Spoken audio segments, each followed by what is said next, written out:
They scanned me in the ultrasound, and the doctor was looking at it, and she actually said, "Do you know why you're here today?" And that's when we knew there was a problem. Her exact word is, "There is something very, very different about your baby's heart." Baby has a heart condition called detransposition of the great vessels, where the main vein and artery going away from the heart have switched locations. He did not have a valve coming off of his left ventricle at all, that it was attached to the other side. Due to the need for cardiac surgery, it was recommended that her care be transferred to OU Medical Center and OU physicians. There's only one place in Oklahoma you can go to fix this, and that's Children's Hospital.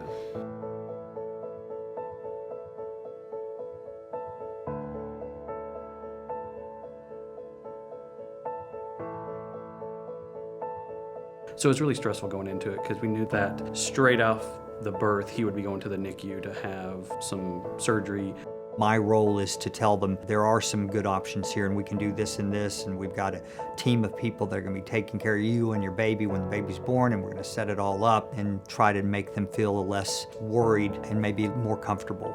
They cared about us, they cared about our baby, they cared not only about the physical aspect, but I really felt like people cared how we felt about it, and wanted to make sure that we were okay. If it was me and my child, how would I want my child to be cared for? If you take that approach, and I think that's how we all do in the multidisciplinary team, you can't go wrong.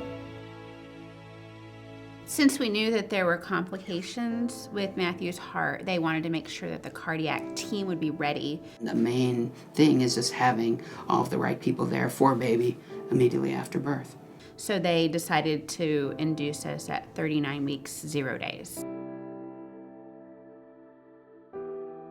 Their biggest concern was getting him upstairs to see, does he need to go into surgery immediately?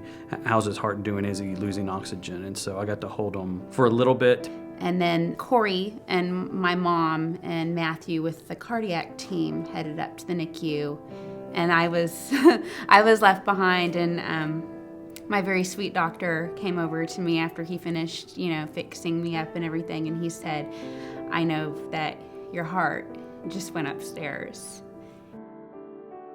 And it was nice to have someone understand.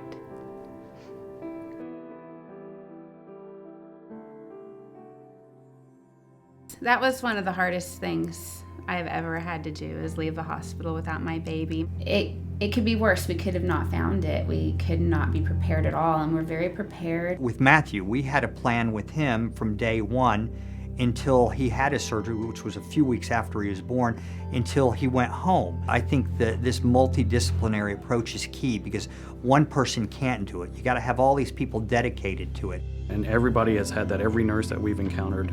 The knowledge, but also just, I guess, the confidence we've dealt with this before and we're going to take care of this.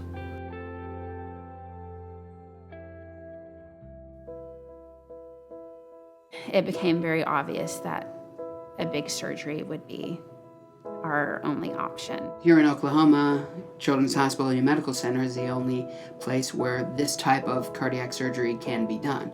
Well, prior to me being here, they would send a lot of the newborns who needed heart surgery out. So they would go either to Texas, Arkansas, or Missouri, so the surrounding states.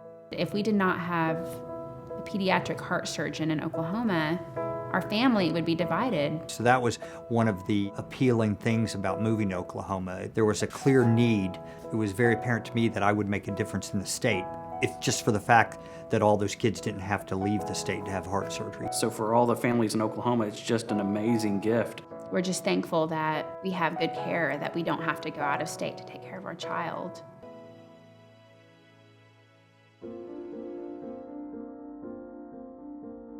Matthew's a special boy. He has a very uncommon anatomy for the anomaly he has, which has made him a bit of a challenge with regards to the decision pathway, but he has done great, and the family has been incredible. He's supportive the whole way.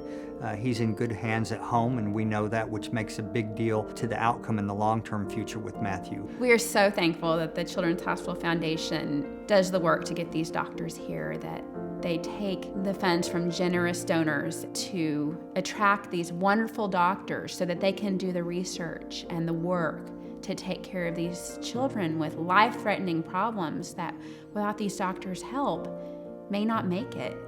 It's not just to benefit the one child that's in the hospital right now being operated on tomorrow. It's to figure out how to do things better so that multiple children won't have to go through this whole process of learning again, and we can improve the outcomes. What we learn and what we can do with the research of it will benefit babies in this state in the future, as well as babies around the country and as well as babies internationally. And we can't do that without the support of the community and without the support of donors. Children's Miracle Network hospitals will continue to strive to provide necessary funding to give hope to all children needing a medical miracle. No child should have to leave the state to receive the best care they could get anywhere in the country, thanks to Children's Hospital Foundation. Research, education, and clinical care hold the keys to a bright and healthy future for the children of Oklahoma.